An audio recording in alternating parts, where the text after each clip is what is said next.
શાંતિનો સાચો માર્ગ, આર્યવની સમજણ। 8 વર્ષનો આર્યવ આજે ખૂબ જ પરેશાન હતો। તેની શાળાની ફૂટબોલ મેચમાં તેની ટીમ હારી ગઈ હતી।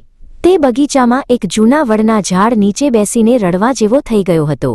તેને લાગતું હતું કે આખી દુનિયા તેનાથી નારાજ છે। થોડી વારમાં તેના દાદા પ્રશાંત ત્યાં આવ્યા। તેમણે આર્યવના ખભા પર હાથ મૂક્યો અને પૂછ્યું, બેટા, શું થયું? તારું મન આટલું અશાંત કેમ છે? આર્યવ બોલ્યો, દાદા, હારવાને કારણે હું બધું ભૂલી ગયો છું। મને બહુ ગુસ્સો આવે છે। પ્રશાંત દાદા તેને નજીકના એક તળાવ પાસે લઈ ગયા। તળાવનું પાણી એકદમ શાંત અને સ્થિર હતું। દાદાએ કહ્યું, આર્યવ, જો આ પાણી કેટલું શાંત છે, તેમાં તને તારું પ્રતિબિંબ ચોખ્ખું દેખાશે, પણ જો હું તેમાં પથ્થર નાખું તો? દાદાએ પાણીમાં એક નાનો પથ્થર ફેંક્યો અને વમળો સર્જાયા। આર્યવ, જ્યારે તારું મન ગુસ્સા કે દુઃખમાં હોય છે ત્યારે તે આ વમળો જેવું થઈ જાય છે। તને કંઈ સાચું સમજાતું નથી। ભગવદ્ ગીતામાં કૃષ્ણ ભગવાન આને જ મોહ કહે છે। આર્યવે કુતૂહલથી પૂછ્યું, તો દાદા, મારે શું કરવું જોઈએ? પ્રશાંત દાદાએ ગીતાનો એક શ્લોક સમજાવ્યો, એષા બ્રાહ્મી સ્થિતિઃ પાર્થ। તેમણે કહ્યું, બેટા, આનો અર્થ છે બ્રાહ્મી સ્થિતિ, એટલે કે ભગવાન જેવી શાંતિમાં રહેવાની અવસ્થા। દાદાએ આગળ સમજાવ્યું, જે વ્યક્તિ આ સ્થિતિને પ્રાપ્ત કરી લે છે તે પછી ક્યારેય મૂંઝાતી નથી।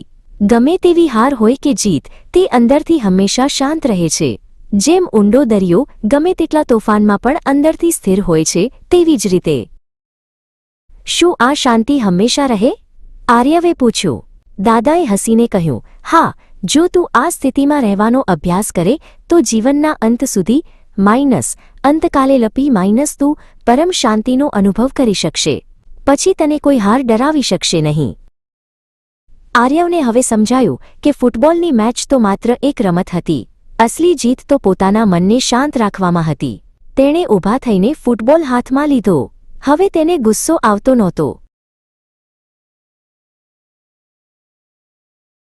તે શાંત મને ફરીથી મેદાન તરફ જોવા લાગ્યો। તેણે વિચાર્યું કે આગામી વખતે તે હાર કે જીતની ચિંતા કર્યા વગર માત્ર સારી રીતે રમશે। આ જ ગીતાનો બોધ હતો, સ્થિર રહેવું અને પોતાનું કાર્ય કરવું। સાંજ પડી ગઈ હતી। આર્યવ અને પ્રશાંત દાદા હાથ પકડીને ઘર તરફ પાછા વળ્યા। આર્યવને આજે પૃથ્વીના ઊંડા પેટાળના તેલ કરતાં પણ વધુ કિંમતી વસ્તુ મળી હતી, અને તે હતી બ્રાહ્મી સ્થિતિ, એટલે કે આંતરિક શાંતિ।